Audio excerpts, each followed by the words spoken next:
Everyone, welcome to my YouTube channel cracker जी।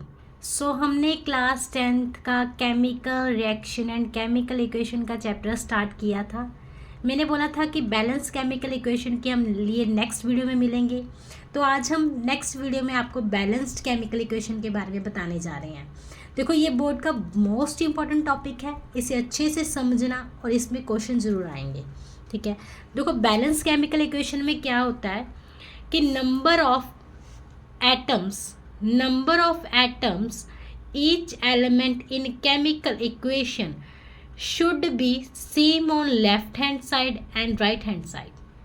कह रहे कि number of atoms her each element के atoms के नंबर केमिकल इक्वेशन में सेम होने चाहिए। कहाँ पे सेम होने चाहिए? लेफ्ट हैंड साइड और राइट हैंड साइड में।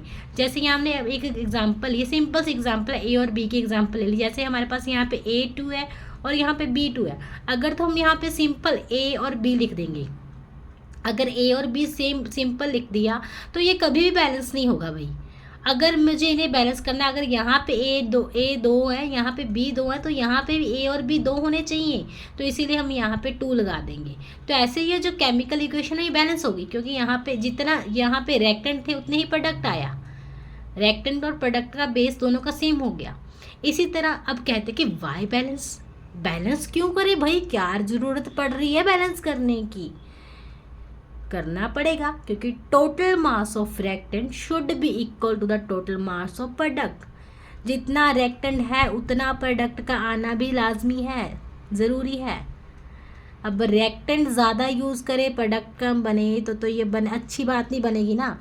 अब अगर सपोज करो कि आपको किसी फैक्ट्री ने आपको 15 तौलिए बनाने का काम दे दिया, 15 तोले के हिसाब से उन्होंने आपको धागा दिया, ठीक है, मशीन दी, सारा कुछ दिया, तो आपने बनाकर क्या किया? आपने बनाकर दे दिए 5 तोलिए, तो 10 तोलिए का काम अपने अपने पास रख लिया।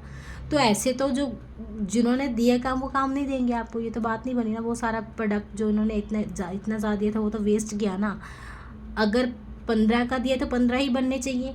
ठीक है, उसी तरह यहाँ पे भी हमारे पास है कि अगर रिएक्टेंट हमारे पास जितना है उतना प्रोडक्ट हमारे पास होना चाहिए। अब ये तोले का इसमें कोई लेना देना नहीं है, ये सिर्फ जस्ट एक समझाने के लिए कुछ था कि जितनी चीज़ हमारे पास है उतनी हमें देनी पड़ेगी। जितनी हमारे रिएक्टेंट रही है उतनी हमें प्रोडक्ट भी देना पड़ेगा। ठीक है, तो ये इसीलिए बैलेंस करना ज़रूरी है, हर चीज़ का बैलेंस होना ज़रूरी है। ओके, ये चीज़ समझ। अब देखिए बैलेंस कैसे करना है। सबसे पहले तो बैलेंस करने के लिए एक चीज़ ध्यान में रखना है आपने, कि जब भी किसी इक्वेशन को बैलेंस करोगे तो बैलेंस करते हुए सबसे पहले हमने उस इक्वेशन में चेक करने हैं मेटल्स, फिर हम चेक करेंगे नॉन मेटल। सबसे पहले इक्वेशन में देखेंगे क्या मेटल है, कौन कौन सी चीज़ें मेटल है। अगर मेटल को बैलेंस कर दोगे तो फिर नॉन मेटल बैलेंस करने हैं। सबसे पहले मेटल चेक करेंगे, फिर नॉन मेटल चेक करेंगे, उसके बाद ऑक्सीजन चेक करेंगे, फिर हाइड्रोजन चेक करेंगे। ठीक है, जब भी किसी केमिकल इक्वेशन को बैलेंस करना हो तो पहले मेटल चेक किया जाएगा, फिर नॉन मेटल चेक किया जाएगा, फिर ऑक्सीजन को चेक किया जाएगा, फिर हाइड्रोजन को। ऐसे नंबर वाइज स्टेप वाइज चलना है आपने। ऐसे नहीं कि जब पहले दिल कर नॉन मेटल को बैलेंस कर दिया, दिल कर ऑक्सीजन को बैलेंस करे, दिल कर हाइड्रोजन को, नहीं। ऐसे करोगे तो इक्वेशन गलत हो जाएगी, आपको कभी समझ में नहीं आएगी। एक इसका स्टेप होता है। स्टेप क्या होता है? पहले आप मेटल को बैलेंस करोगे, मेटल देखोगे इक्वेशन में मेटल है, अगर मेटल नहीं है तो फिर नॉन मेटल को चेक करोगे।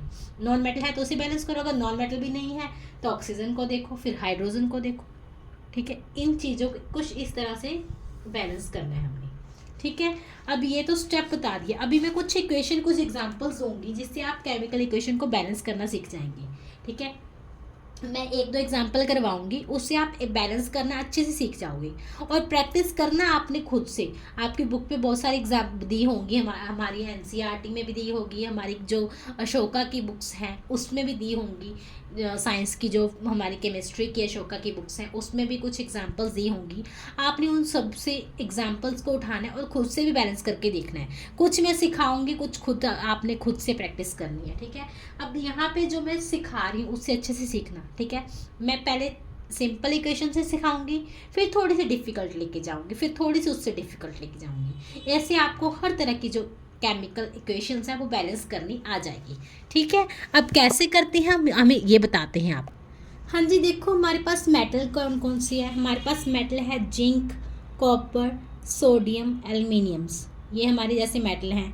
नॉन मेटल है हमारे पास जैसे कार्बन, सल्फर, क्लोरीन और नाइट्रोजन। अब पहली मैंने जो बैलेंस करने के लिए इक्वेशन ली है, वो बैलेंस करने के लिए इक्वेशन ली है कार्बन प्लस ऑक्सीजन मतलब O2 प्लस C2, कुछ इस CO मतलब ऐसे हमारे पास इक्वेशंस आ गई हैं। अब हम इस इक्वेशंस को बैलेंस कैसे करेंगे? सबसे पहले हमें इनमें देखना है कि मेटल है। देखिए मेटल है इसमें, कार्बन, ऑक्सीजन, मेटल नहीं है। अब हम क्या चेक करेंगे? अब हम इसमें चेक करेंगे कि हमारे पास नॉन मेटल है। नॉन मेटल है भाई, हमारे पास कार्बन है, तो ऑक्सीजन तो हमने लास्ट में चेक करना है। हमारे पास कार्बन है तो हम कार्बन को चेक करते हैं पहले, ठीक है। आई एम सॉरी, ये हमारे हाथ कुछ ज़्यादा चल रहे हैं, ठीक है। ऐसे साफ कर दिया।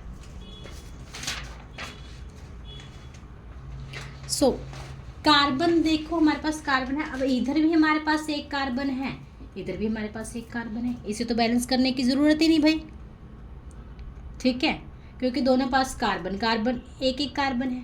अब दोबारा कार्बन के नाइट हमने नॉन मेटल देख लिया, अब मेटल तो है नहीं था, नॉन मेटल देख लिया। स्टेप 3 हमारे पास क्या चेक करेंगे हम? ऑक्सीजन।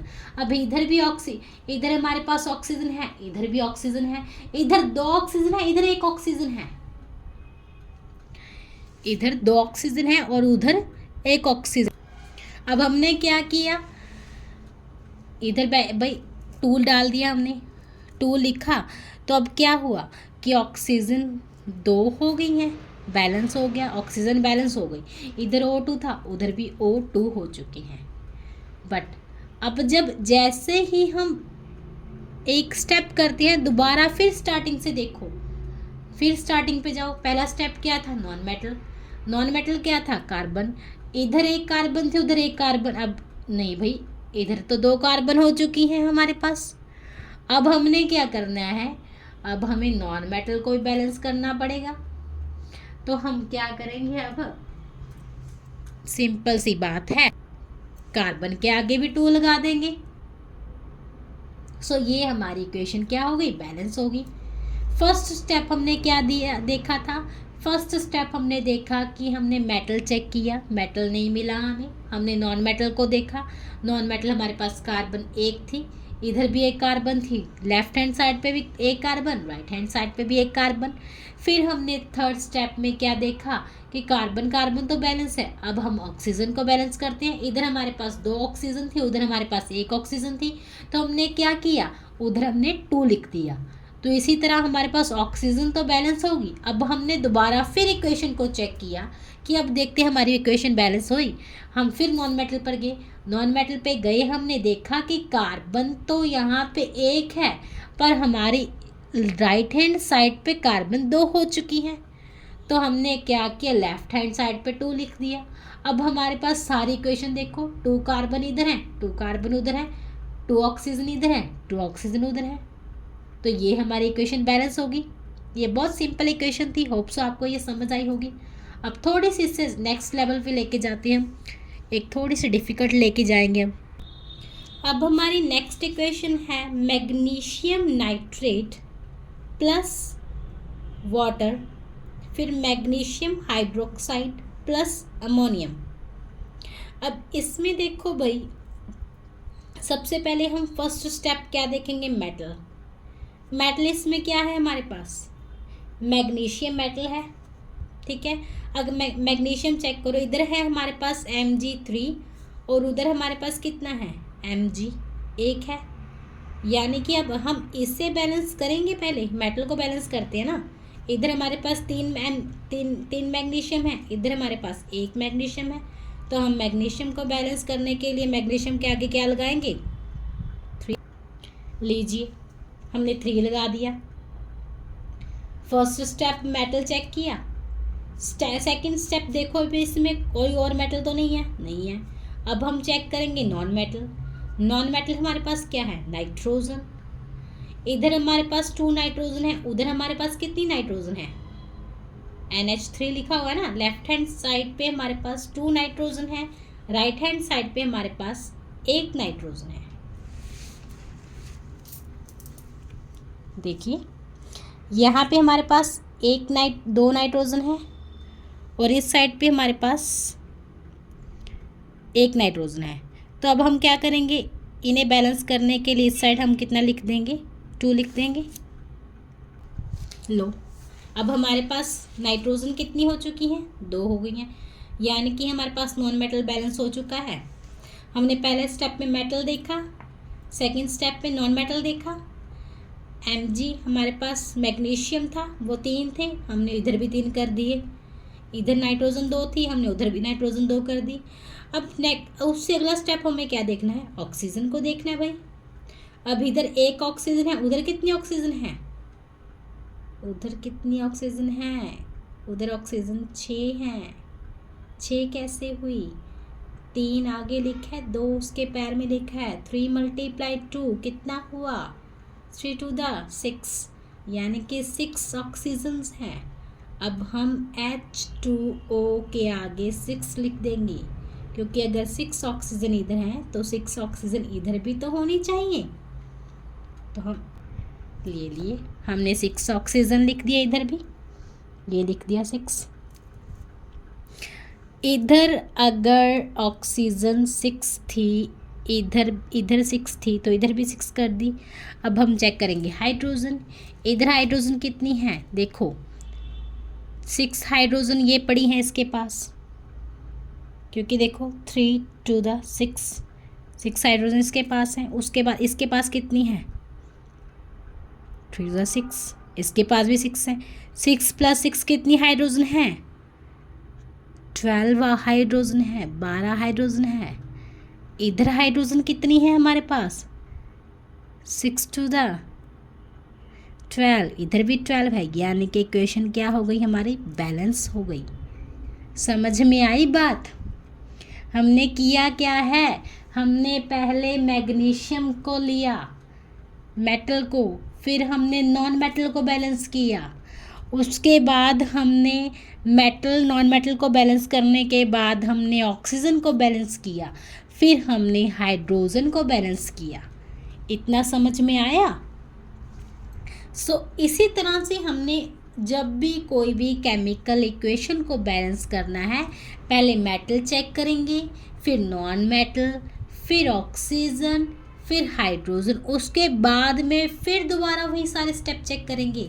हर स्टेप करने के बाद स्टार्टिंग से फिर देखो, ताकि हमें पता चलता जाए कि इक्वेशन में कुछ चेंज आ रहा है, क्या चेंज होते जा रहे हैं, कहीं मेटल ज़्यादा बढ़ तो नहीं गए, नॉन मेटल ज़्यादा बढ़ तो नहीं गए, ऑक्सीजन ज़्यादा बढ़ तो नहीं गई, हाइड्रोजन ज़्यादा बढ़ तो नहीं गई। बार बार चेक करते रहेंगे। जब सारी इक्वेशन 2 बार चेक हो जाए, फिर हमारी इक्वेशन समझ लो कि बैलेंस हो गई। ये था बैलेंस्ड केमिकल इक्वेशन। मैंने बोला था कि आपको नेक्स्ट लेक्चर में बैलेंस करना सिखाऊंगी, तो हमने बैलेंस करना आपको सिखा दिया, ठीक है। अब इसके बाद हमने जो हमारा नेक्स्ट टॉपिक होगा वो होगा टाइप ऑफ रिएक्शंस, जिसमें हम कॉम्बिनेशन रिएक्शन, डिकम्पोजिशन और डिस्प्लेसमेंट एंड डबल डिस्प्लेसमेंट के बारे में पढ़ेंगे। उसे पढ़ने के लिए इंतज़ार करना नेक्स्ट वीडियो का, जल्द ही डालूंगी नेक्स्ट वीडियो भी। हम मिलेंगे नेक्स्ट वीडियो में। Thank you and like share subscribe करना मत भूलना। मिलते हैं नेक्स्ट वीडियो में। Thank you.